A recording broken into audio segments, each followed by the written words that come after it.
And then there was a group of Swiss researchers who discovered when they were studying the brain, and they learned that in that moment, revenge really is quite rewarding. The reward part of the brain literally lit up. And that's why it feels good. But what they also found was that it simultaneously prolongs the unpleasantness of the original offense. It just keeps it alive in your mind, which why retaliation isn't healthy at all. The problem we have is we just might not care simply because it feels so good to pay back in the moment.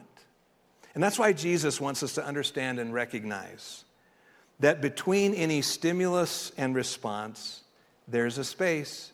Now, it might be a tiny space, maybe a few seconds. But in that space is the power for each of us to choose our responses. And so Jesus offers three scenarios, examples of what could happen, and provides alternative responses. And these examples that he's giving, I want you to recognize, they represent three very important paradigms that are principle-based if you're going to live them out. And so the first paradigm would be, hey, it is God who determines my personal wealth. He's the one that assesses my value. Because the statement there was, if someone slaps you on the right cheek, very specific, turn to them the other cheek also. And I just want to be clear. I'm pretty sure Jesus is not saying that you should never defend yourself if someone else is literally beating you up. But back in this ancient Jewish culture and even other cultures, maybe even times today, a slap in the face was considered a prime example of a degrading insult. I mean, it was an attack on someone's self-worth or value as a human being. And so really the only way to be able to, in a good mind, offer the other cheek to someone is because you understand that God's estimation of your worth is more important than that person.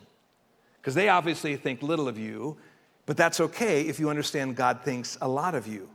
You can turn the other cheek if you recognize God's assessment of who you are is where you get your self-worth and your self-esteem. And honestly, that's exactly what Jesus did. That's exactly how he handled it.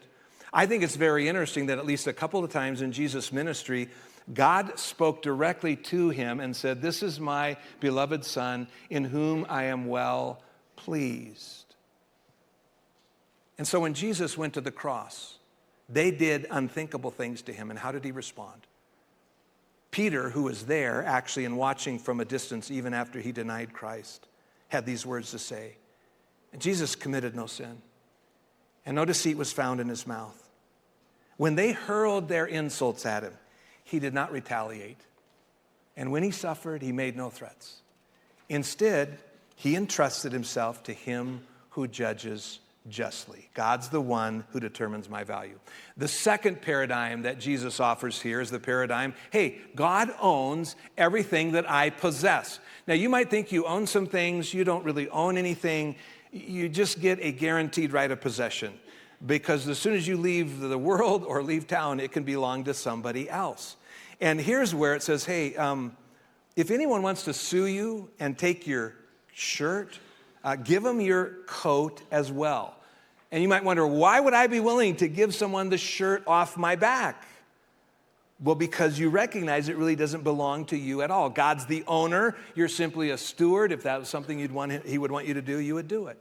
And then the third paradigm, and it's important too, is the fact that God is the boss of me. And that's kind of laying down, surrendering to God, saying, I'm not the boss of me. Other people aren't the boss of me. God, you are the boss of me. And that has to do with this whole command. It says, if anyone forces you to go 1 mile, go with them 2 miles. Who could force you to go 1 mile? Well, you probably know this is a reference to the Roman practice of commandeering civilians in occupied lands such as Israel. And under Roman law, a soldier could compel a civilian to carry something for 1 mile. And these soldiers, they lugged around heavy packs of 60 to 80 pounds and included a lot of gear. And so when they would go from one town to the next, they would recruit the local villagers to carry their pack. And if you were, no matter what you were doing, the soldier could come up to you and make you carry his stuff. Now, eventually, this unfair practice antagonized people enough that it led to a lot of uprising in places. And so the emperor decided to crack down, and he established this military code that said soldiers could only force someone to carry their pack for 1 mile. And then they'd either have to find someone else or they'd have to carry it themselves. And so when Jews were recruited, they would literally obstinately count each step of the mile, and they would go no further. So can you imagine the Roman soldier one day getting to the end of the 1 mile mark, expecting his pack to be disgustingly thrown down, but instead the person says, hey, it's okay. If you don't mind, I'll go a 2nd mile. It's my pleasure to serve you in Jesus' name.